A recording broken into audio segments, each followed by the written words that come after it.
Yo, guys. Jared James 4 here, just bringing you some commentary over some old gameplay. This was in a private match. After I played the Fast Forward team in Quick Match, so we did some private matches. This is just the first game. They ended up beating me here. They're a good team, so it's no big deal. Still a really close game. At the start here, you just see me searching around, trying to see if I can find them. This is my preferred way of playing, like, not like some people out here, like Alucard, who would just start flipping every car in the game. And be like, oh, I have to flip cars to win. I mean, obviously, like, I lose this game here, but the cars really have nothing to do with it. And then I beat them in the next game, and again, I'm not flipping cars. So, but yeah, I'll just set some traps as I collect energy. Like, once you get to full energy, you wanna at least expend it while you're looking. And I don't think I'm quite at tier 3, so I can't put up my basic portal yet. So I'm just gonna stop at Bluff Road Bridge here because there's pretty much always gonna be a crate here. Yeah, and there's one right there. So that'll get me to tier 3. I'll set this trap too. It'll get me close to tier 3. Should be tier 3 soon. Or I'm tier 3 right now and I'm just being dumb? No, I'm pretty sure I'm not. I probably should have got to tier 3 way faster. I don't know what's going on right now. Watching this, I'm kind of just being stupid.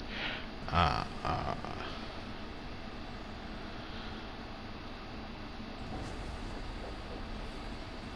there, finally hit tier 3. Yeah, probably should have got to tier 3 sooner, but oh well. But yeah, I just keep searching for them, trying to find them. Preferably, like I said, the way I prefer to play is actually interacting with the survivors. I know a lot of people say like, "Oh, you don't even interact with the survivors. You just gotta flip cars and set traps." Like, no, that's not how it works. The best way to actually level is to interact with the survivors. Obviously, yeah, they can run away in cars, so it makes it hard to interact with them in that sense. But you're going to get more levels out of downing someone than you are going to get out of, like here, they try and get in a car and run away. I just kind of hop in it. I'm just trying to stall them. Maybe one of the ads hits them there. It didn't really happen. But like, and I'm not saying that you should never flip cars. I'm just saying don't flip cars for the first 10 minutes of your game. Because if you do that against like an actual good team, you're gonna lose because of it. Because you're not doing anything to drain their resources during those 10 minutes. Obviously, sometimes on some maps, like you might have a difficult time even finding them, which can be rough. On this map, it's a little easier to find them. It's also a little easier for them to map rush.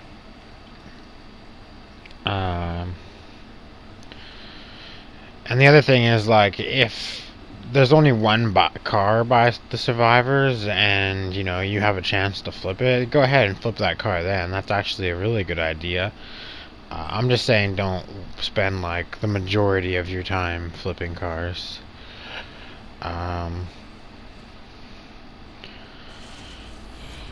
then here, just trapping, trying to get some traps set, try to get some levels off of some damage.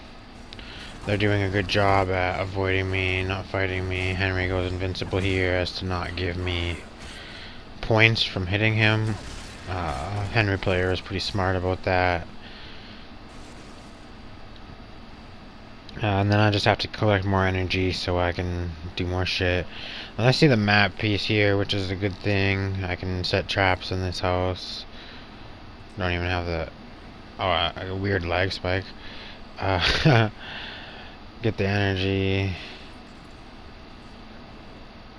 Didn't really get enough energy to do much. That is one of the difficulties early game, since they nerfed early game possession.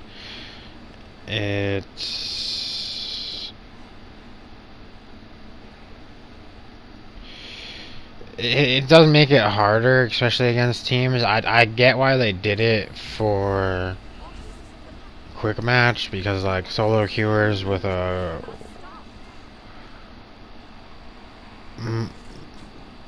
solo queuers with would get just like destroyed. Like basically one basic portal before the nerf. If it was like, you know, some just casual players, everyone solo queuing, maybe a duo or something in there with 2 solo queuers, you could literally win the game with one basic portal. And that's why it was kind of a issue, and I understand why they did something. I don't know if they needed to make it like cost 60, maybe like 40, you know, just double it. They literally tripled it, which was pretty crazy. And then obviously they made it cost cheaper later on down the line. So like a lot of the nerfs that they gave Demon, like you eventually get through leveling up, the nerfs will basically go away. Like you max possession, you're actually gonna have even better possession than before. It's just early game they really nerfed. Which, I mean, maybe they could just balance the game differently for private games and for quick match. Like, just for quick match, you know, leave it the way it is, nerf the early game possession. And then for those sweats that want to go into private match and have, like, competitive matches with good demons versus really good teams, maybe just balance the game differently in private games so that the early game possession is still there. Because you're going to need it against the really good teams. And here you just see me. I don't think I'm that high of a threat level. You just see me trying to get my threat level points. Put some traps. You always kind of want to try and set the traps before you start fighting on objectives. Just because a lot of the times, like that trap is... I couldn't even set it. But right there... he would have backed into a trap had I been able to set one there, dodging. So sometimes you usually try to set the traps, then they'll start attacking, and you try and push them into the traps, or sometimes you just try to lead them into the traps. Like if you have someone that's really always chasing you around, you know, you can go kind of stand by the trap. And it helps because, like, sometimes get hit, you know, they get hit by the trap, they take a little stun, especially if they're dodging away from you, and they hit the trap. It's basically like a free hit on them. I was just getting lit up with bullets there, couldn't even move, see that shit? And I don't know, I played differently here than I would now. Like, I definitely should have put one into Elite and been spawning Elites here. So, I mean, that's on me. This is also a different build. I mean, after doing the private games with this team, I kind of changed up my build. Because I was just, you know, testing things against them. I wanted to play some teams so that I could...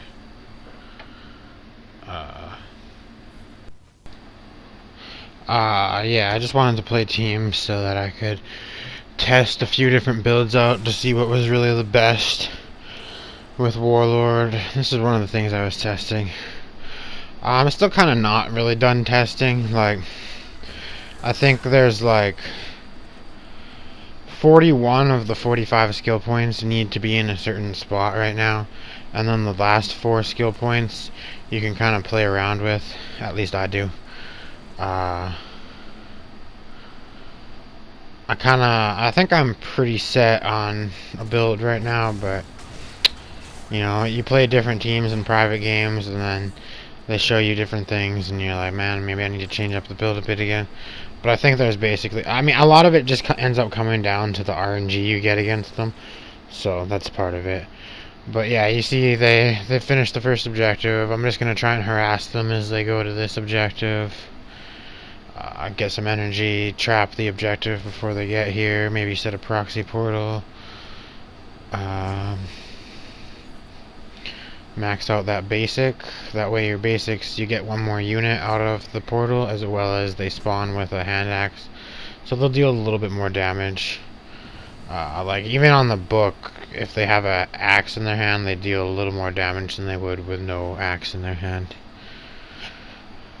And then so I set my proxies, and then I'm just gonna collect more energy now, so that way when they get here, you know, I have energy to work with to try and stall them from starting the objective.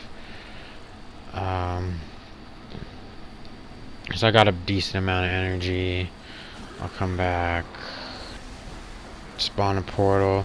That way, if you have your proxy set, they end up getting it started there, which is kind of unfortunate. But if you set a proxy ahead of time and then go get your energy and you come back and you place another portal, you know, you got 2 portals out. Meanwhile, you still have one in the bank on cooldown. Because otherwise, if you just spam 2 portals when they get there, now both your portals are going to be on cooldown for a while. But if you do it this way, you'll have your 2 portals, you'll have 1 portal to sit on, and maybe even by the time you get kicked out, like right there, as I spawned my second portal, or the portal after those 2 portals, my next portal comes back off of cooldown. So that way, you know, you gotta try to always have something to put out on them. Then, you know, we drop Henrietta, fart on them, and just start swinging away. I managed to down the Scotty here. Just keep swinging away. Hunter Ash blast my brains out.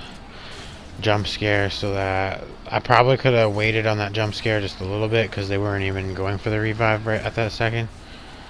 I'm pretty sure I got depossessed right there. Either he blasted me straight in the face with the shotgun and just one-shot me, or he depossessed me.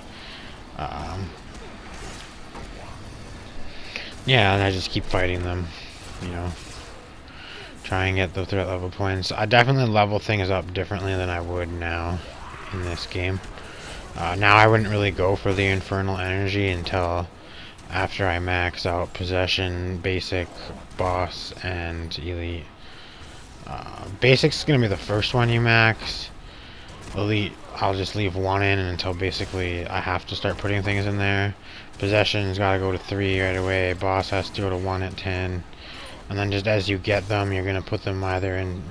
If you put it all into basic, you'll get your basic max by threat level 11. If you put 1 into trap, which I sometimes do, you'll have to wait till threat level 12 to have it maxed. But like right here, normally I would have my box maxed instead of infernal energy. I mean right now, but the energy is a nice way to go sometimes. Gives you a little more economy, and you'll regenerate in energy. But this is also when I didn't really like using the elites that much. I thought they were pretty bunk. Never really saw the use for them. Now I kind of see the use for elites. Most of the game you're not really going to be in your elites though. But on the book, the elites are very important because of how much health they have in the balance bar. You know, you could get an extra hit with them on the book. Here I just put some proxies by the dark ones. Now I would play that a little differently too. After going against like the top teams, at least. I mean, the only thing I have to go off by saying they're the top teams is out of all the teams I've played, like the 2 best teams, the way they'll play the book, they're just gonna 99 it and then check for your proxies anyways. So if you set them for there beforehand, they're not gonna be used until the dark ones get 99'd. So what I like to do now is I'll kind of put the proxies where I think the survivors are gonna be, you know, getting the dark ones down from. That way when the survivors get to the dark ones and they start doing the thunderbolt shit, they'll hit the proxies, and if you do the proxies soon enough beforehand, you'll have your 2 portals. So you could drop 2 portals and maybe Henrietta all at the same time right when they get there, cause a bunch of chaos right at the start. Then once Henrietta drops, just try and stall them out for as long as possible before they start the book. That way you'll have your Henrietta again at some point during the book. But also just putting proxies on the dark ones isn't the worst idea, especially in quick match, because a lot of people aren't gonna really know to do it. There's only like the, you know, really only the best of the best teams are going to know to check for the proxies. So if you want to put them right by the dark ones, it's all good. And even if they don't know to check for the proxies, sometimes the survivors will just accidentally go over there and then get rid of them. And then you see, yeah, just reset the proxy on the other side. And this is one of those times where I have to hop in elite, so I get an elite, but normally I wouldn't even get in this elite. And now I don't even have arms, so just get out of that thing. You don't even have arms. Your headbutt's only going to do like 50 damage. The other proxy ends up getting used too. And then I can't remember which proxy is which, but I put another one there. And now the dark ones are about to pop, so I'm just going to kind of wait for it to pop. I actually used Henrietta a tiny bit early in this game, so if they had done the 99 thing, I could have just wasted my Henrietta. And then I didn't count there, but I get a decent amount of hits on the book. Like you can see, the book's already really damaged. When I come in here with a basic, I accidentally hit that guy. Come in here, hit the book, hit the book. A good way to try hit the book is, if you're running in, you literally need to stop before you actually hit R2 or whatever, because if you do a running heavy on the book, it's only going to do like 90 damage, whereas if you walk in and hit it, like right there, you'll see 80, and then the next one's 168. So if you do like a running heavy, you're only going to do like 80, 90 damage to the book. But if you are running in, just try and stop right when you get there and then do your heavy. That way you get the full damage. At this point, like 1 minute with that HP on the book, I thought I was going to win for sure. This is one of those situations where I don't think I had the elite health or balance bar on the elites at the time. Like right there, if I had that stuff, probably would have got a hit or two off on the book and might have won the game. And then my portal's on cooldown, so I'm just looking for AI to hit. I get the book like so close. At this point, I thought for sure that I would win. You know what I mean? Like, why not? But they do a really good job of just, they build a wall. They stun me. I mean, 30 seconds left with that much HP. I thought for sure I'd win. My other problem is my portals are kind of on cooldown. I don't even get to possess that elite. Depossessed right there. That pretty much seals the deal on the game. Even here I had like a chance, but I end up not really hitting the book. Oh, I almost, really close game, as you can see. Really good team, but and they end up taking it. But that's just some more, like, you know, tips and commentary. Alright, you guys, peace out. We gave you power beyond measure, and how have you repaid us? Failure!